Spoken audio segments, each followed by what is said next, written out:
এখন Victoria garden ঘুরছি, তো ভীষণ সুন্দর, ভেতরটাও ভীষণ সুন্দর, গার্ডেনটা ঘুরছি। আর দেখো গাছগুলো কি দুর্দান্ত না, গাছের একদম নিচ থেকে যাচ্ছি।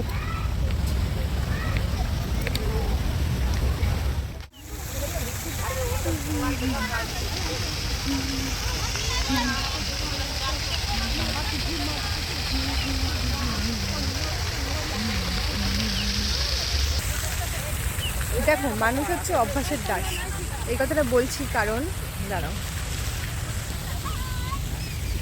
এই যে